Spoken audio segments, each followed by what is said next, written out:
দিল্লিতে গিয়ে কাজ করতে যাওয়া এবং সেখান থেকে বাংলাদেশি টাকা দিয়ে তাদের বাংলাদেশে পাঠিয়ে দেওয়া, এই মামলাতে আজকে কী নির্দেশ?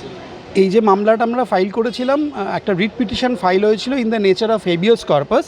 এখানে মহামান্য division bench presided by justice Tapabrata Chakraborty and justice Ritabrata Mitra, ওনারা ব্যাপারটাকে কগনিজেন্স নিলেন, নিয়ে ওনারা একটা ডিরেকশন দিলেন।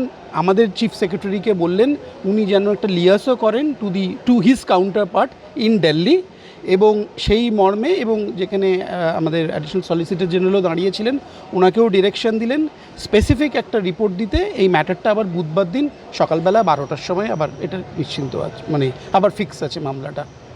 আমরা সে ব্যাপারে তো ডেফিনিট ইনফরমেশন এক্ষুনি দিতে পারছি না, কিন্তু তাদের ভ্যারাবাউটস আমাদের কাছে নেই। কিন্তু আমরা অসমর্থিত সূত্র থেকে জানতে পারছি যে এরকম কিছু ঘটনা ঘটেছে। সেটা ওয়েদার আমার মক্কেলের সাথেই হয়েছে কিনা সেটা এই মুহূর্তে বলতে পারছি না। যেদিনকে ওনারা হাইকোর্টে এসেছিলেন, সেদিনকে তারা অভিযোগ করছিলেন যে তাদের পরিবারের প্রায় 4 জনকে সম্ভবত তাদেরকে বাংলাদেশি টাকা দিয়ে বাংলাদেশে। হ্যাঁ, সেটা তো হচ্ছে বিভিন্ন রাজ্যেই সেটা হচ্ছে, যেহেতু ওনাদের একটাই সমস্যা, ওরা বাংলায় কথা বলছেন। যেহেতু বাংলায় কথা বলছেন, ওরা একটা ধারণা করে নিচ্ছে এরা বোধহয়, এবং ওদের বৈধ কাগজপত্র থাকা সত্ত্বেও, বৈধ কাগজপত্র দেখানো সত্ত্বেও ওরা একটা বৈধ কাগজপত্র থাকা সত্ত্বেও ওরা একটা নেগেটিভ একটা পারসেপশন নিচ্ছেন এবং নিয়ে ওনাদের অন্যায়ভাবে ডিটেন করছেন। এবং আমাদের কাছে কিছু খবরও আছে যে কাউকে পুশব্যাকও করা হয়েছে।